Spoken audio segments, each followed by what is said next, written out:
find out how Russia makes tech magic happen, all you have to do is hop on a flight from Moscow to Siberia.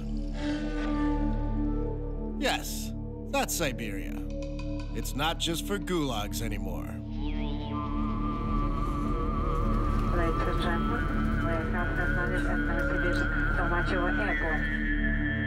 It's hard to wrap your head around how big Siberia is, and even harder to understand how most people live here. So to get acquainted, I found Dmitry, a real natural-born Siberian man, to initiate me into the ways of the Russian wilderness. I'm sure this is a good idea, right? Perfect idea. A trip to the banya is an ancient, and some would say masochistic, Russian bonding ritual that consists of 3 delightful steps. Okay, Ashley, Inferno is ready for entrance. Step 1, nearly have heat stroke. Step 2, shrinkage.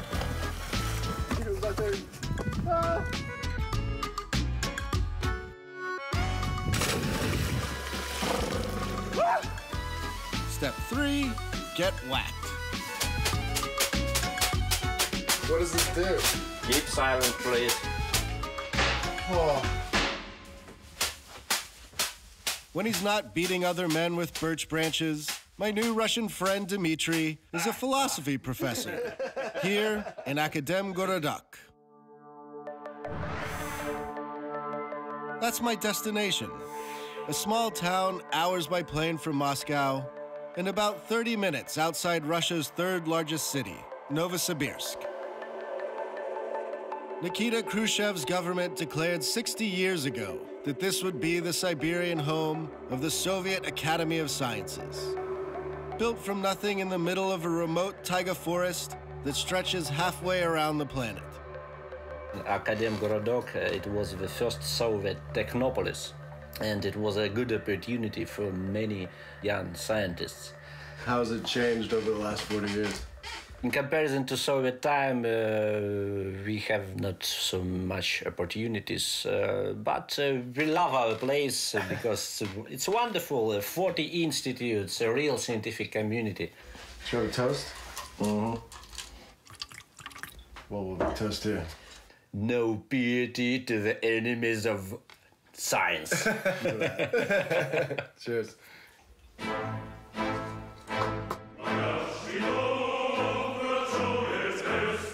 Soaked, swatted, steaming, and having proven my loyalty to science, I was ready to explore Akademgorodok.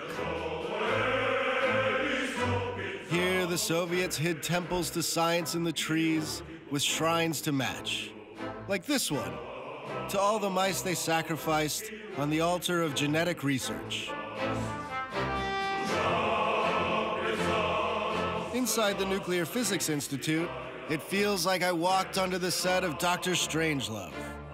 These analog dials, laser contraptions, and miles of metal pipes were all built to push nuclear science to its summit, replicating the sun's power by smashing atoms together.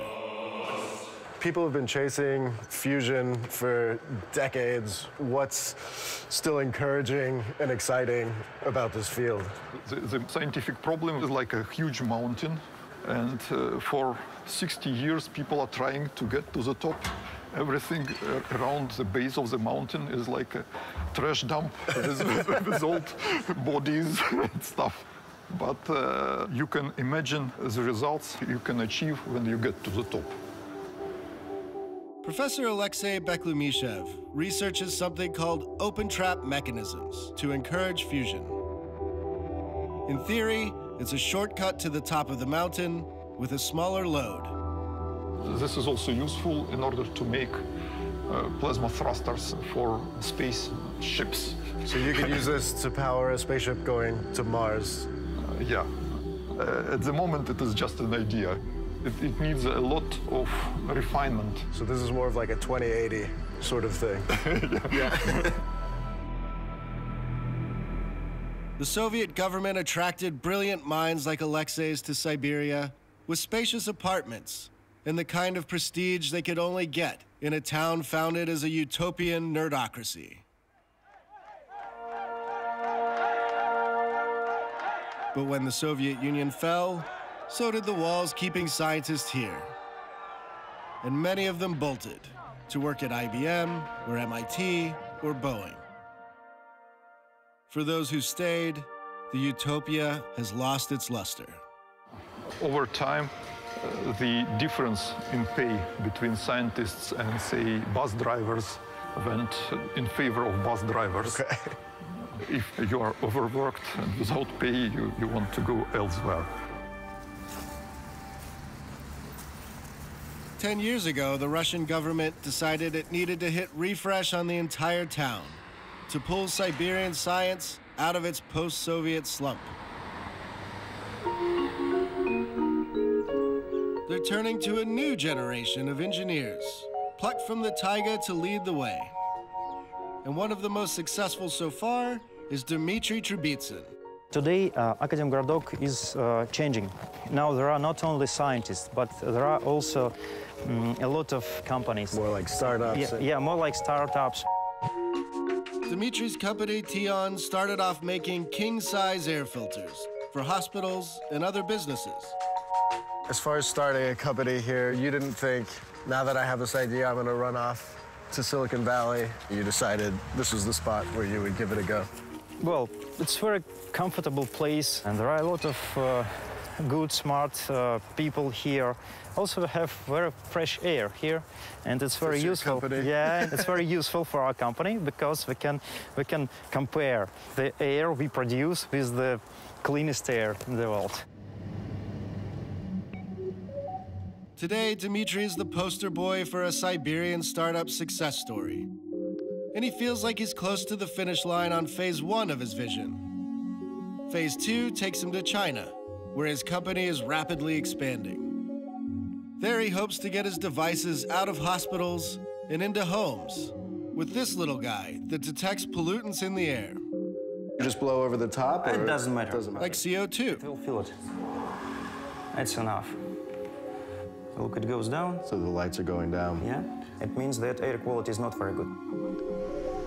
Now it tried to increase the speed of fan in breather in this room to lower the concentration of carbon dioxide. Cool. It seems to work. Dmitry is not a wholly self-made man. Tion's success belongs to him, but it's built on a blueprint drawn up by the Russian government. His headquarters is on a sprawling government-funded campus called Academ Park, with this crazy tower in the middle of it. Not recommended if you have a fear of heights. This place is a prime example of one of the big ideas in Russian tech, a cradle-to-grave genius factory. Across the country, they start them young with a strictly uniform education, heavy on math and science. They pull the best out of Siberia and send them down the street to Novosibirsk State University. From there, they used to funnel their brains to places like the Nuclear Institute. But now that that's a bit retro, many of them end up here, in the Tech Tower. Here it's like someone visited a few Silicon Valley startups, punched the copy button, ran it through Google Translate, and then hit paste in the middle of Siberia. Here's the living wall, only here it's dead. Here's the makerspace, and the 3D printed Putin. Here's the gym, only it's Siberia, so it comes with bear. Hello, innovation. Case in point, my new friend Kirill. Where are you from originally? I was born here in Akademgorodok. Was your father, mother engineers as well? Yeah. They graduated from Novosibirsk State University, and they was a computer engineer, Soviet computer engineer with big computers. Okay. You can tell by the Terminator-looking device on the table that Kirill makes drones. He says his drone is special because it can take off vertically and then fly very, very far, very, very fast.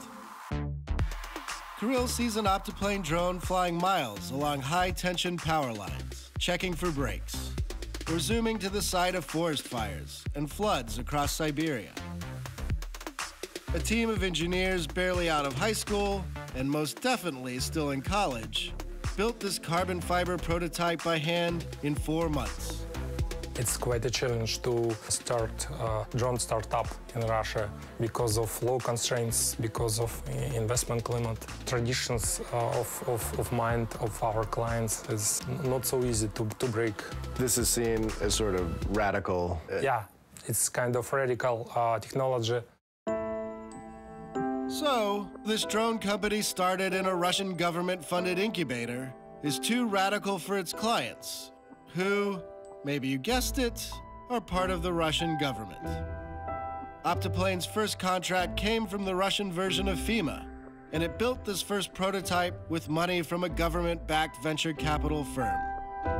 They wouldn't exist without the government, and they barely exist because of it. Russia is a very centralized country. So the United States, for example, with state laws, is faster than in Russia. You have to get exceptions to test your drones and fly them around here, and that's difficult to do. Yeah. So are there many drone companies in Russia? Not so many as in America.